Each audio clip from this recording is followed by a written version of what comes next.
Welcome back. In this part of our session, we are going to explore some of the more advanced and powerful capabilities for managing Kubernetes manifests. We will start with a deep dive into the two key features of Kustomize: generating manifests from external source and applying common configuration. Then we will look on how Kustomize manifests using patches before briefly touching other common templating tools like YQ. A common requirement to manage configuration data like connection string or feature flag outside of your main YAML manifest, we learned that config maps and secrets are the Kubernetes native way to do this. Kustomize provide a powerful mechanism to generate these objects directly from your data files. Let's consider a scenario where you want to create a config map and a secrets from property files, and then inject them as environment variable into the pod. Here's the file directory structure that we are working with. Notice the mandatory customization file in the root of the file. So let me show you the file tree in the terminal. And the name is project. So here is the project tree that we have. And inside of our customization file, we can define generators. We use config map generator to create config map named dbconfig, and secret generator to create the secret named dbcrets. Let me show you in the file. So it's in the project, and the file is customization.yaml. Each generator point to the source file containing the data. We also list our web app pod YAML as the base resources to include it. Here is what the customization looks like as shown here. A key behavior of Kustomize is that it generates config map and secret by appending a unique hash suffix to the name. This is incredibly useful because if a data in the source file change, the hash also change. A new object is created and it's automatically create a rolling update for any deployment using it. Let's apply this using kflag. As you can see, I disabled this disable name hash suffix. This is basically change the default behavior of Kustomize, which we will talk about that later. But let's just create the file and see what Kustomize create.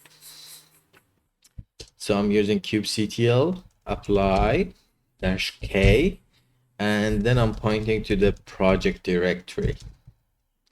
Okay, now as you can see, dbconfig, dbsecret, and web app created. So these hash in the end of the config map and secrets show us that these are unique for this deployment. So let's get the pod and see is it running or not. So as you can see, the web app is running, and if we get pod web app and see the content of the pod,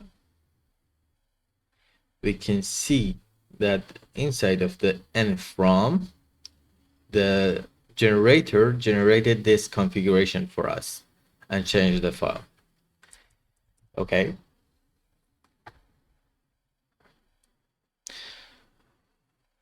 But to see the full customization before applying the change on the cluster, we can use just Kustomize. So kustomize and then pointing to the project, and then that's it. This will create the whole YAML for us, so we can review if this is valid or good information, and then afterward applying the changes to the cluster, either directly using kubectl apply -k flag or piping it to the, like, we can use k apply -f this will apply changes from directly coming from the pipe. So yeah, this is another way to utilize the Kustomize. So Another use case is adding common configuration across manifests. Application stacks often consist of multiple manifests from front-end, back-end, and database. It's common practice to apply the same cross-cutting configuration, like namespace or set of labels. To all of them, Kustomize makes it incredibly simple. Let's assume we want to deploy and let's assume we want a deployment and a service to live in the same namespace called persistence and share a common label, Team Daruma. We can set these common fields directly into the customization YAML. Let me show you. So I already created a project, persistent project, and I created a customization there. So here I have three files. NS, which is stand for namespace. This file create the namespace for us. The second one is the deployment configuration, and the third one is the service, which is pointing to the deployment. But the important part here is the labels. Here on the labels, we add this Team Daruma to this namespace and deployment. And as you can see here, namespace is persistent. What does it mean? It means that every object that we add here under the resources will automatically set the namespace in metadata.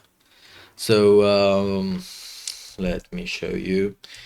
So if we go to the web app deployment, you can see that the metadata name is web app, but namespace is empty. But let's add another namespace here.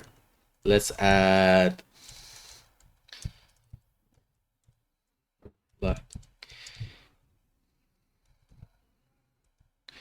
namespace ABCD. Okay. So what we expect when we're adding namespace to the deployment is to that deployment deploy to that particular namespace we mentioned. But here, if we use k apply -k and then pointing to the persistent project,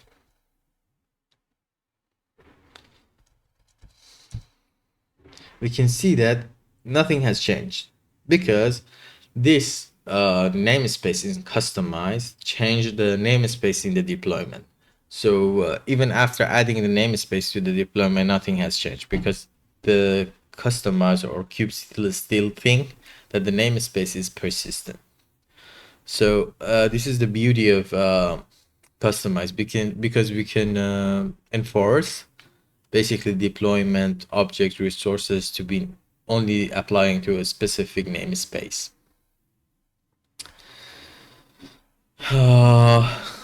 Okay. So to see that if this label applied to all of the resources that we created, we can again use kustomize and see the project. So it was in the persistent project directory. We can use the same name.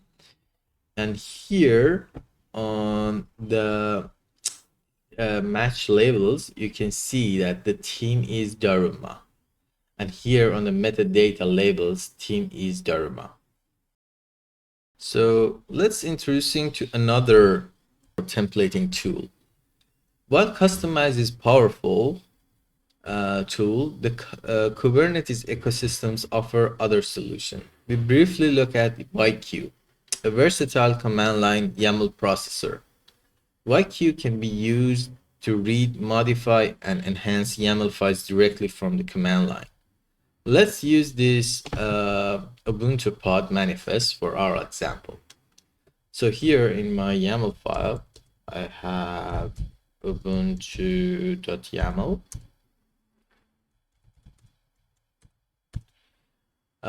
So here is the manifestation of my Ubuntu pod. So I want to use YQ to read and modify value. To read a value from YAML file, you use the eval command or -e YAML expression. The path must start with a dot. in the newer version of the YQ, there is no requirement for E. So I'm gonna use just only the path of the file to read the value from. So let's start. To read the pod name. Okay. So here's the YAML manifestation. What I'm gonna use is metadata.name. That means that I'm reading from start of root of YAML file, and I'm looking for metadata, and I'm looking for the name in Ubuntu YAML. As you can see, it's Ubuntu pod.